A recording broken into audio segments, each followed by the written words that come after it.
ካብ ብዘይ እግዚአብሔር በህይወት ምንባር ምስ እግዚአብሔር ኮንካ ምሟት ይሐሽ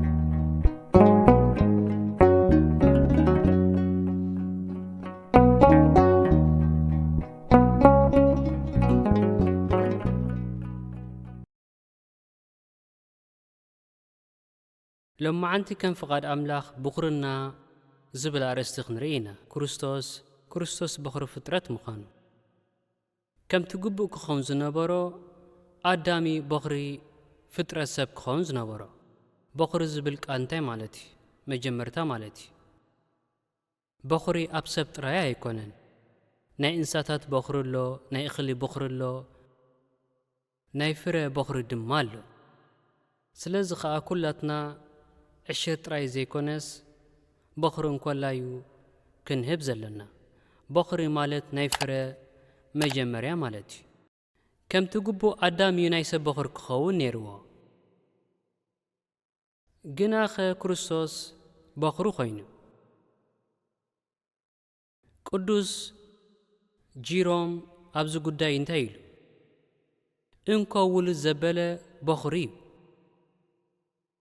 جناخ كل بخري كونن انكو ولد أي كونن دي ردو حسابي سلازد دماينا نكريستوس نأبو انكو ودن بخرين كنبلو نخيل كاب أبو التولد انكو ودي مونوغانيس مالتي مونوغانيس انكو ودي انكو أملاخ مالتي قدس دنقل انكو ودا مسولدت مصحف انتايلو بخري ودا ولدت بدحريو أحواس لزلوو زيكونس كمتي بخر ولد أبو زخنة كامون بخر ودي قدس دنقلي بخر ودا ولدت أما بلع مالك هادك قصته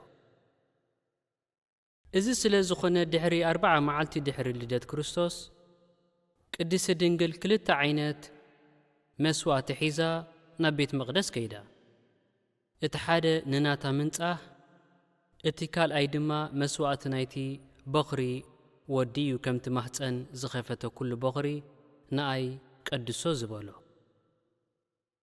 أبزي حدا عزيز دنق نقرالو نسو دما قدس دنقل اتا فلفالي نسهنا محداري نسهنا زخونت نحق موسى بفتصم بمئزاز ننسهنا ملكت مسواتيا نابيت مقدس أقريبا انكو ود أملاخ كريستوس دما نعو زخون مسواتي تقربلو مقنياتو بمسرة حق موسى أبزا تصبيكم أستبهلو اتي عابي ولد ويكا بغري بقديك سواء نيروا مقنياتو أملاخ بغري قبت أوين كقتاليو عزيزو نيرو أملاخ جن ولدكم موتي تصبيهم سلازنابر أنا بعلي بجا خينيوم قالو غيلو سلازد ماي مجمرة ودي مسولدكا أب كندقو أب بيت مقدس مسوات تقريبكا فديو تباحيلو اتي مسواتي جنشل بقيعي زخون نيرو دخاتات انتو خوينام جن باريتو يمزقربو نيرو سلازي كريستوس بخري تومزدق قصي ممهرنا قدس باولوس بزعبات تنساينا كزارب كله كريستوس كم بخري دحارتهم ناي كريستوس زبولو بمصاتو بخرو موتان كلاتكم تفلطوا تقص دمالو ابرومي معرف شمونته نتم قدم زفلطهم نسو نبوزحات احواسي بخرو من تكخون نمسلي ودو خمسلو قدم مدبوم يبل رومي شمونته فقر 29 كابزي زغرم تقص دما أب قولوسي معرف حدا فقر 18 كريستوس بخري كل فترات مخانيو ززارب إزي منالبات كدناغري خيلي بخر انتاي مالتينا مجمريا اسك خحتكم بخر فترات مالت كريستوس مجمرة فترات مالت دي ها كابزال العالم زلون تخينو دا أماني متاي بخر كلهم فترات تباهيلو مستسقوا نفعت كريستوس زال عالماوي مستسقوا جنا بخري كلهم فترات كوين ممهرنا باولوس ኣብ ዕብራውያን ምዕራፍ 1 እንታይ ኢሉ ነቲ በኹሪ ናብ ዓለም ከእትዎ ኸሎ ኩላቶም መላእኽቲ ኣምላኽ ይሰግዱሉ። ኣዳም በኹሪ ፍጥረት ሰብ እንተኾይኑ ከመይ ኢልና ክርስቶስ በኹሪ ፍጥረት ሰብ እዩ ኢልና ኣፍና መሊእና ንዛረብ። ኣምላኽና ኣቐዲሙ ክርስቶስ በኹሪ ፍጥረት ሰብ ይኮነን መተን ከይንብል ኣብ ብሉይ ኪዳን ብዙሕ ነገራት ክገብር ጸኒሑ እዩ። ምሳይ ኣለኹም ዶ? መጀመርያ ነጥቢ ዝውለድ ወዲ ተባዕታይ ቅድሚኡ ኣዋልድ ኣሕዋይ ይሃልዋ ኣይሃልዋ ብዘየገድስ በኹሪ ምግባር እዩ። ንኣብነት ሓደ ቦ 2-4 ኣዋልድ እንተወሊዱ ወዲ በኹሪ ዝኸውን ክሳዕ ዝመጽእ ይጽበ። እዚ ኸኣ ብጽላሎት መልክዕ ዝመጸ እንተመጸ ፍጥረት ሰብ ንክርስቶስ ይጽበ ከም ዝነበረ ንምርዳእ እዩ። እዚ ቀዳማይ ምልክት እዩ። ካልኣይ ምልክት ድማ በኹሪ ንኣምላኽ ዝተቐደሰ ምዃኑ ንምርኣይ እዩ። በኹሪ ድማ ውርሻ ብዝምልከት ካብ ኣሕዋቱ ዕጽፊ ዝወርስ ነይሩ። ሳልሳይ ምልክት ድማ ኣቦ ካብ ደቁ ንመን መሰል ብኹርና ይህቦ ናይ ምሕራይ መሰል ነይርዎ። እተን መጀመርያ ተወልዳ ኣዋልድ እንተኾይነን በኹሪ ዝኾኑ ወዲ እዩ ዝጽበ ነይሩ። ግድን ኣይኮነን ቀዳማይ ውሉድ ክኸውን ዘለዎ፣ ጥራይ ቀዳማይ ዝውለድ ተባዕታይ ክኸውን ኣለዎ። ሓራይ እቲ ቦ ቀዳማይ እተወልደ ተባዕታይ ብቑዕ ጥበብ ዘይብሉ ኮይኑ እንተረኺብዎ ካብቶም ካልኦት ውሉዱ በኹሪ ዝኸውን ክመርጽ መሰል ኣለዎ። ኣሕዋት እቲ በኹሪ ኸኣ ዘረብኡ ክሰምዑን ክእዘዙን ኣለዎም። እዚ ስለ ዝኾነ ኸኣ ኣብ ብሉይ ኪዳን ብኹርና ናይቲ ሓደ ሓዊ ዝወሰደ ፍሉጥ ዛንታ ንረክብ ኢና። ናይ መን ዛንታ ኣሎ? ናይ ያዕቆብን ኢያሱን ዛንታ። ሓራይ ቅድሚ ያዕቆብን ኢያሱን ካልእ ዛንታ ኣሎ። ንሱ ድማ ናይ ኣቦና ኣብርሃም ዛንታ እዩ። ቀዳማይ ውሉድ መን እዩ? እስማዒል እዩ። ግና ኸመን እዩ በኹሪ ኾይኑ? ኢሳቕ እዩ። ኣምላኽ ንኢሳቕ ዲኻ በኹሪ ናይ ክርስቶስ ጽላሎት መስዋዕትን ትንሣኤን ክትገብሮ ደሊኻ? እወ ከምኡ እንተኾይኑ ደኣ እሞ ንምንታይ ኣብርሃም ንኢሳቅን ምስማዒል ክወልድ ዘይገበርካዮ? ኣይፋሉን ብኡ ኣቢለ ትንቢት ክገብር ስለ ዝደለኹ እየ። እስማዒል ናይ ኣዳም ጽላሎት እዩ። ኢሳቅ ድማ ናይ ክርስቶስ ጽላሎት እዩ። እስማዒል ኣቐዲሙ ይመጺ ወዲ ስጋ ተባሂሉ ኸ እዩ ዝጽዋዕ። ኣቦኡን ኣዲኡን ገና ክወልዱ ይኽእሉ ስለ ዝነበሩ። ኢሳቅ ገና ማሕፀን ሳራ ምስ ሞተ ኣብርሃም ድማ ምስ ሸምገለ ክወልድ ከም ዘይክእል ኣብ ዘይኣምነሉ እዋን ዝመጸ እዩ። ስለዚ ኸኣ ወዲ መብጽዓ ተባሂሉ ጽዋዕ። ኣብ ምልኣት ዘመን ድማ ይመጺ ድሕሪ ነዊሕ ኣዝዩ ነዊሕ እዋን ማለት እዩ። ኣብርሃም ካብ ሳራ ወዲ ከም ዝመጽእ ምስ ረሳዕና ማለት እዩ። ብድሕሪኡ ኣምላኽና ንእስማዒል ኣፋኒኻ ነቲ እንኮ ወድኻ ኢሳቅ ኣምጻዮ ኢልዎ። እንኮ ማለት በኹሪ ማለት እዩ። እንኮ ወዲ በኹሪ ኢልና ጸኒሕና ቐዲምና። ከምኡ'ውን ያዕቆብ ንወዱ ዮሴፍ ሕብራዊ ኣዝዩ ግሩም ልብሲ ምስ ሃቦ ኣሕዋቱ ድሮ ንዕኡ በኹሪ ከም ዝገብሮ ተረዲኦም ነበሩ፣ ተረዲዎ። እዚ ኸኣ ንዖም ዓብዪ ጸገም ኮይንዎም ስለ ዝነበረ ንዮሴፍ ጸልእዎ፣ ከጥፍእዎ ድማ ደለዩ። ምኽንያቱ እዚ ንእሽተይ ቈልዓ ኣብ ልዕሊ መን በኹሪ ክኸውን ኢሎም ስለ ዝሓሰቡ። ጊዜኡ ምስ ኣኽለ ግን መን በኹሪ ኾይኑ? ዮሴፍ እቲ ኣምላኽ ዝደለዮ። ዮሴፍ ከዓ ቀንዲ ተጸዋዒ ናይታ ስድራ ኾይኑ ክጓሲ ጀሚሩ። ኣዲኡ እኳ ብህይወት ኣይነበረትን። ያዕቆብ ንደቂ ዮሴፍ ክባርኾ ምስ በለ እንታይ ገይሩ? ብጣዕሚ ንፉዓት። ዮሴፍ ነቲ ዓብዪ ወዲ ዝኾነ ምናሴ ናብ የማን ኢዱ ምጽኢሉ፣ ንኤፍሬም ድማ ኣብ ታሓንቲ ኣእዳው ከምዚ ድሕሪ ምግባር በኹርና ካብ ምናሴ ናብ ኤፍሬም ከሰጋግር ከሎ ብምልክት መስቀል እዩ ዝነበረ። ዮሴፍ ከዓ ከምኡ ይኮነን ምስ በሎ ያዕቆብ ድማ ፈሊጦ ወደይ ፈሊጦ ኣለኹ ኢልዎ። ስለዚ ብፍላጥዩ ነቲ ነገር ገይርዎ ማለት እዩ። ምኽንያቱ እዚ ናይቲ ብኹርና ብመስቀል ካብ ኣዳም ናብ ክርስቶስ ክሳገር ምዃኑ ዘመልክት እዩ። ክባርኾ ከሎ ኸዓ ኣምላኽ ከም ኤፍሬምን ከም ምናሴን ይግበርካ ድሕሪ ምባል ንኤፍሬም ከዓ ቅድሚ ምናሴ ገበሮ። ሳሙኤል ነቢ ሳሙኤል ማለት እዩ ንደቂ እስራኤል ንጉስ ክቐብኣሎም ናብ ቤተልሔም ናብ ቤት እሰይ ከይዱ ንእሰይ ከዓ ኩሎም ደቂ ኻምፃዮም ኣምላኽ ንሓዲኦም ንጉስ ክገብሮ ፈቲሎ ኢልዎ። ከይዱ ኸዓ ካብ ዓበይቶም ክሳብ ዝነኣሱ ኣምፃሉ። ኣምላኽ ድማ ይፋሉን እዚ ኮነን በሎ። ብዘይካ ዞም ካልኦት የብልካ ምስ በሎ ድሕሪ ተናባጊዕ ዝርከብ መጓሰ ዝሕሉ ንእሽተይ ቆልዓ ኣሎ ኢልዎ። ንዳዊት አንኢሶሞ ጥራይ ዘይኮነስ ሳሙኤል ነታ ዓዲ ክበፅሓ ኢሉ ምስ መፀ ቆልዓ ኢሎም ንዕኡ ስርሑ ክሰርሕ ንሳቶም ድማ ንሳሙኤል ክቕበሉ ወሲኖም። ዳዊት ምስ መፀ ግና ንሱ ክኸውን ኢልዎም። ዳዊት ከዓ ዋላኳ ካብ ኣሕዋቱ ዝነኣሰ እንተነበረ ተፅዋዒ ናይ ገዛ ኮይኑ ኣብ መዝሙር ከይተረፈ ካብ ኣሕዋተይ ኣብ ቤት ኣቦይ ዝነኣስኩ ነበርኩ ምውጋሰ ኣቦይ ይሕሉ ነበርኩ ኣሕዋተይ ምልኩዓት ካባይ እውን ይዓቢ ነበሩ ኣምላኽ ግና ብኦም ባህ ኣይበሎን። ጎይታይ ዳዊት ንጉስ ክኸውን ትደሊ ነርካ ማለት ድዩ? እወ እሞ ንምንታይ ደኣ ካብ መሰረቱ መጀመርያ ክውለድ ዘይገበርካ? ኣይፋሉን ብዛዕባ ክርስቶስ ክንበየ ዝደለኹ ነይሩ። ንሱ ድማ ድሕሪ ኣብርሃም ይስሐቅ ያዕቆብ ኣብ መወዳእታኻ ንሱ በኽሪ ኮይኑ ክመጽእ ካብቶም ቅድሚኡ ዝነበሩ ነቢያት ዝዓቢ ድማ እዩ። ክርስቶስ እንተዘይኮይኑ ካልእ ኣብ ዓለም በኽሪ ክኸውን ዝበቃዕ ኣይነበረን።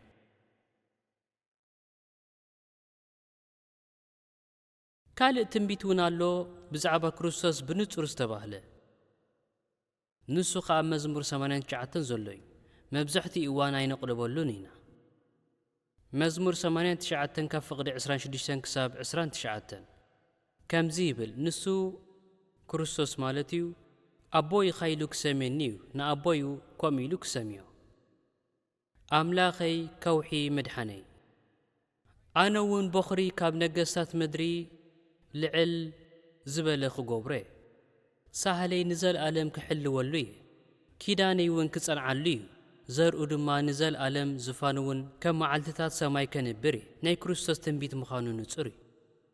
ክርስቶስ ኣቦይን ኣምለኸይን ኢልዎ ኣብ መስቀል ከይተረፍኦ ኣቦይ ከምኡ እውን ኣምላኸይ ክልተ ሻዕ ኢልዎ ኣይኮነን ድዩ? ኣቦ ድማ እንታይ ኢልዎ? በኽሪ ካብ ነገሥታት ምድሪ ልዕል ዝበለ ክገብሮ እየ ካብ ነገሥታት ምድሪ ልዕል ዝበለ ክገብሮ እየ እምበኣር ጎይታና ኢየሱስ ክርስቶስ በኽሪ እዩ።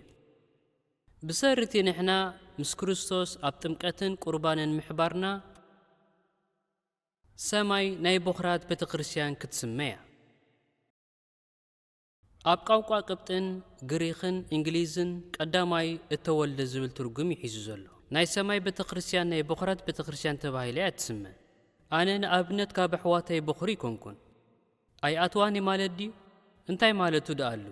ምስ ክርስቶስ ምሕባርና ኩላትና በኽሪ ክንከውን ኣብቂዕና እዩ ኣብ ክርስቶስ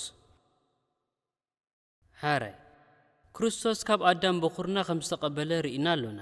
ግን እንታይ ይረብሑ? እንታይ ይጥቕሙ? በኽሪ ንስድራ እዩ ዝውክል ዝነበረ። ኣብ መንጎ ክልተ ዓሌት ስምምዕ ክካይድ እንተኾይኑ ካብ ነፍሲ ወከፎም በኽሪ ናይታ ስድራ ይመጽእ እሞ ስምምዕ ጽሒፎም እዮም ዝፈራረሙ። እታ ስድራ ከዓ በቲ ዓብዪ ሓዋም ዝተሰማምዖ እዮም ዝእዘዙ። በዚ ከዓ እቲ በኽሪ ተወካሊ ተጸዋዒ በኽሪ ርእሲ ሓለቓ ናይታ ስድራ ይኸውን። ኣብ ኩሉ ከዓ ኣብ ክንዲ ኣቦኡ ኮይኑ ይዓይ። ናይታ ስድራ ሃብቲ ኣብ ምዕቃብ ከዓ ንስዩ ተሓታቲ ዝኸውን። ወላዲ ብስጋ ዝወለዶ ዓብዪ ወዱ ለባም እንተዘይኮይኑ ጥበብ ዘይብሉ ኮይኑ እንተርእይዎ ንስኻ ሓንሳብ ጽናሕ ምንኣስካ ኻባኻ ንላዕሊ ይልብም። ስለዚ ንዓ ንስኻ ናይዛ ስድራ ቤት ዋኒንን ሓላፍነት ክትወስደላ ክንሸመካይና ኸኣ ይብሎ። ዝጠፍአ ነገር እንተተረኺቡ እንታይ ይገብር? ይመልሶ። እዚ በኽሪ ዝገብሮ ኸኣ ብስምታ ስድራ ቤት ይኸውን። ንረብሓታ ስድራ ቤት እምበር ንገዛእ ርእሱ ኸኣ ይሰርሕን። ኣብ ውርሻ ዕጽፊ ይወስድ ምዃኑ ኸኣ እዚ ክኸውን ይኽእል እዩ። ምኽንያቱ ዝሃልኮ ዘሎ ነገር ቀሊል ስለ ዘይኮነ ዋጋ ጻሙ እዩ ዝወስድ ዘሎ። ጎይታና ኢየሱስ ክርስቶስ መጺኡ በኹሪ ፍጥረት ሰብ ምስ ኮነ ወኪልና እዩ ኾይኑ ወኪልና። ስለዚ ኸዓ ክርስቶስ ኣብ መስቀል ምስ ተሰቕለ ንበይኒ እዩ ነይሩ። እቲ ኣብ መስቀል ዝገበሮ ግና ንዓና እዩ ነይሩ። መን እዩ ተሰቒሉ? ምስኡ ዝተሰቕለሎ ዲ? በይኒ እዩ ተሰቒሉ። በይነይ ነቲ መን ስለ ዝኾነ እዩ? በኹሪ ክሓተኩም እየ መልሱለይ። ምስ ክርስቶስ ተሰቕለሎ ዲ? እቲ ጥቕሲ እንታይ ይብል? በይነይ ነቲ መጽመቒ ዘቢብ ረገጽክዎ፣ ካብ ህዝብታት ሓደ እኳ ምሳይ ኣይነበረን። ንሱ እንታይ ስለ ዝኾነ እዩ ተሰቒሉ? በኹሪ ፍጥረት ሰብ ስለ ዝኾነ። ስለዚ ድማ ክርስቶስ ምስ ተሰቕለ ንሕና ድማ ከም እተሰቐልና እዩ። ኩሎም ኣመንቲ ኣብኡ ከም ዝሞቱ። እዚ ኸዓ ብሰርቲ በኹሪ ወኪል፣ ምክትል፣ ርእሲ፣ ሓለቓ ምዃኑ እዩ። ዳዊት ንጎልያት ከም ዝሰዓሮ ትዝክርዎ እንዲኹም? ንጎልያት ክቃለሶ ኸሎ ንገዛእ ርእሱ ድዩ ተቓሊሱ ወይስ ምእንቲ ህዝቢ ተቓሊሱ? ኣብ መንጎ ጎልያድን ዳዊትን ወልቃዊ ጽልኢ ነይርዎም ዲ? እቲ ጽልኢ ኣብ መንጎ ክልተ ህዝብታት እዩ ነይሩ። ንጸላኢ ወኪልዎ ዝነበረ ጎልያድ ናይ ሰይጣን ጽላሎት እዩ። ንህዝቢ ኣምላኽ ወኪልዎ ዝነበረ ዳዊት ድማ ናይ ክርስቶስ ጽላሎት እዩ። ክርስቶስ ምስ ሰይጣን ኣብ ቅልስ ምስ ኣተወ ስዒርዎ እዩ። ዳዊት ንጎልያት ምስ ሰዓሮኸ እቲ ዓወት ንዕኡ ድዩ ተቖጺሩሉ ወይስ ነቲ ህዝቢ ተቖጺሩሉ? ዋላ እኳ እቲ ህዝቢ ተዓዛቢ ጥራይ እንተነበረ ማንም ኣብቲ ቃልሲ ዝተሳተፈ ይነበረን። ጎልያት ምስ ተሰዓረኸ እቲ ስዕረት ንመን እዩ ተቖጺሩሉ? ነቲ ህዝቢ። ስለዚ እውን ኣዳም ምስ ተሰዓረ ንሕና እውን ተሳዒርና ኢና፣ ኣብ ሕቑኡ ኢና ነርና። ክርስቶስ ምስ ሰዓረኸ ንሕና እንታይ ኮይንና?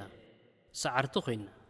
ኣብ ዓለም ጸበብ ኣለኩም ግናኸ ኣጆኹም ኣነ ንዓለም ብምስዓርካ ኣነ እንታይ ረቢሕ እንተይለዮ ኣነ በኹሪ ስለ ዝኾንኩ ምእንተኻትኩም እየ ስዒረ። በቲ መስቀል ጎይታና ኢየሱስ ዓለም ብኡ ንኣይ ተሰቕለት ኣነ እውን ንዓለም እተሰቐልኩ ኢሉ ኣሎ ጳውሎስ። ክርስቶስ ዝገበሮ ኩሉ በኹርና ወኪልና ስለ ዝነበረ ኣብ ክንዳና ኩሉ ነገር ገይርዎ። ንሕና ኸዓ ፍረ ግብሩ ብናጻ ተቐቢልና፣ ፍሪኡ ብነጻ ተቐቢልና። ኣብ ትንሣኤ ክርስቶስ ከይተረፈ ንሱ በኹሪ ትንሣኤ እዩ። ቀዳማይ ንሱ እዩ ተንሥኡ፣ ግና ኸ ትንሣኤኡ ንዓና እዩ ተቖጺሩና። ኣብ ቅዳሴ እንታይ ኢና ንብል? ንስኻ ናይ ኩላትና ትንሣኤ ኢኻ፣ ትንሣኤኡ ንዓና እዩ ተቖጺሩና። ክርስቶስ ናብ ሰማይ ክዓርግ ከሎ ንበይኑ እዩ ዓሪጉ። ንበይኑ ስፍራ ክዳልወልኩም እኸይድ ኣለኹ፣ ኸይደ ስፍራ ምስ ኣዳለኽልኩም ክመጽእ እሞ ናባይ ክወስደኩም እዩ። ስለዚ መን ይዓሪጉ?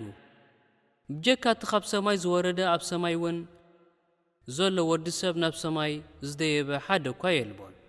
ክርስቶስ ምስ ዓረገ ንሕና እውን ምስኡ ከም ዝዓረግናዩ ተቖጺሩና።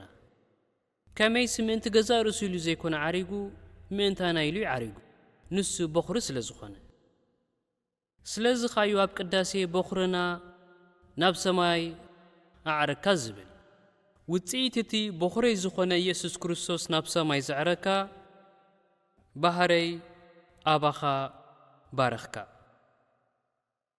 እዚ ኸዓ ኣብ ብሉይ ኪዳን ዘጋጠመ ሓደ ክስተት እዩ ዘዘኻኽረና። ኣምላኽና ብሉይ ኪዳን ዝገበሮ ነፍሲ ወከፍ ነገር ንክርስቶስ ዘመልክት እዩ ነይሩ። በዓል በኹራት ዝብል በዓል ነይርዎም። ኣብዚ በዓል እዚ ነፍሲ ወከፍ በኹሪ እተቱ ንጐይታ ከም ህያብ ንምቕራብ ናብ ቤት መቕደስ የምጽእ ነይሩ። ሓረስታይ ካብ ዘእትዎ ዝበለጸ ስርናይ ሒዙ ንቤት መቕደስ የቕርቦ ነይሩ።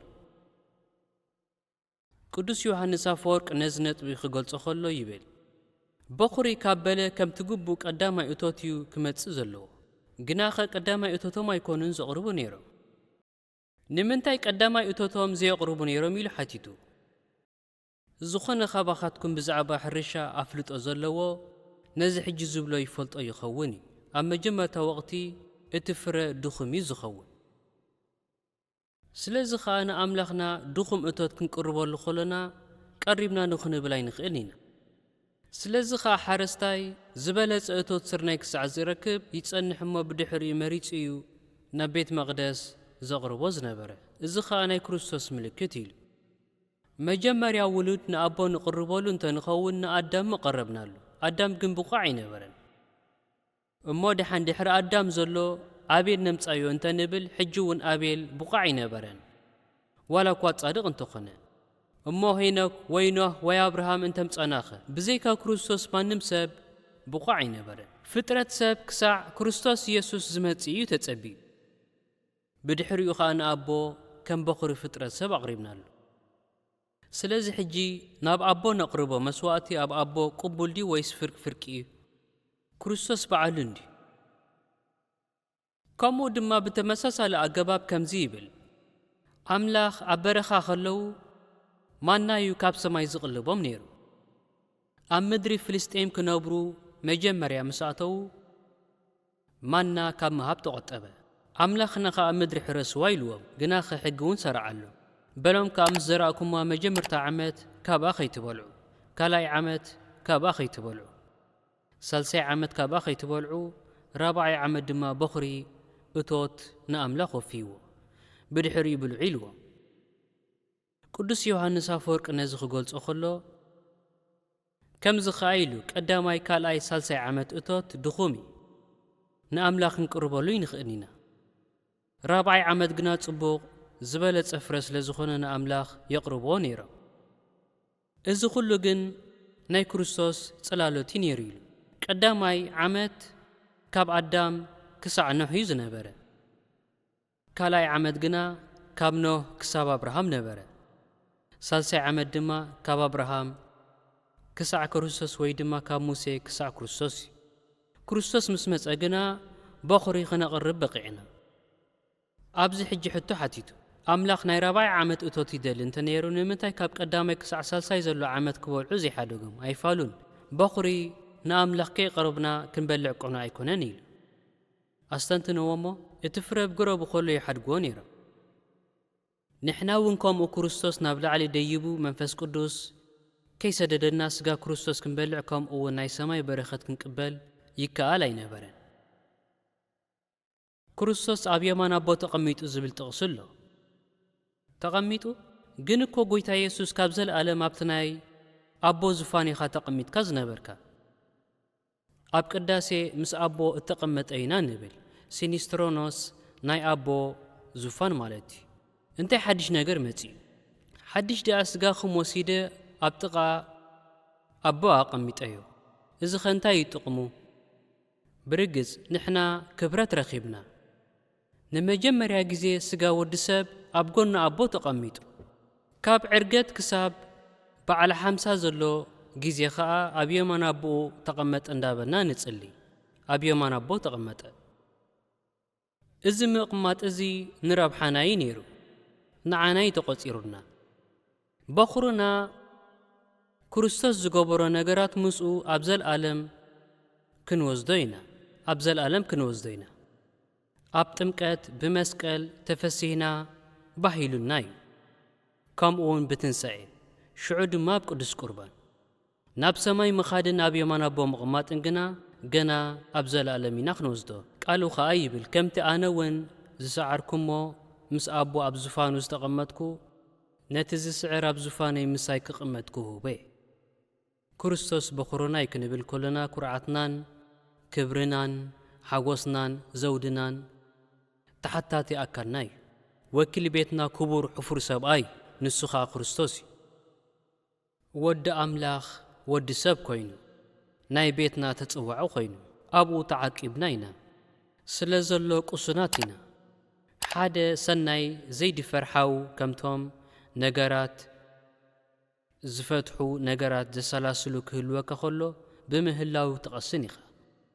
እንተ ሞይቱኻ ኣዝዩ ዝስማዓና ዓብዪ ሓጹር ዝፈረሰ ኮይኑ ክሳዕ ዝስማዓና ንኸውን። ንዓና ግን ክርስቶስ ኣይክመውትን እዩ። ጥንኩር ሓጹርናን ግንብናን ንዘለኣለም ምሳና ኮይኑ እዩ ዝነብር። ስለዚ ክንጽሊ ኸሎና ክርስቶስ በኹሪ ፍጥረት ሰብ ሓለቓኡ ርእሱ ተጸዋዒ ኣብ ክንዲ ኣረጊት ኣዳም ሓድሽ ሱር ናይ ሓድሽ ገረብ ምዃኑ ኣብ መዝገብ ልብና ነቐምጦ። ኣስተውዕሉ፣ ካብቲ ናይ ኣዳም ስድራ ቀደሚና ካብኡ ወፂና ናብ ቤት ውሉድ ኣምላኽካ ኣቲና ኢና።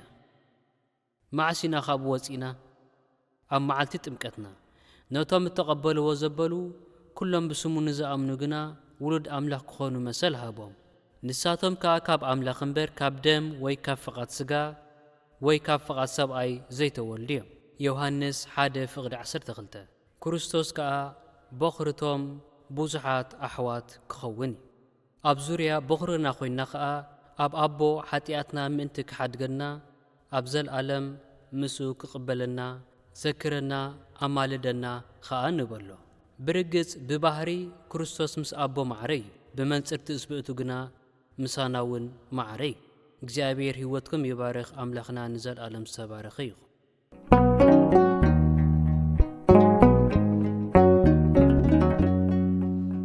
ካብ ብዘይ እግዚኣብሔር ብህይወት ምንባር ምስ እግዚኣብሔር ኮንካ ምሟት ይሓይሽ።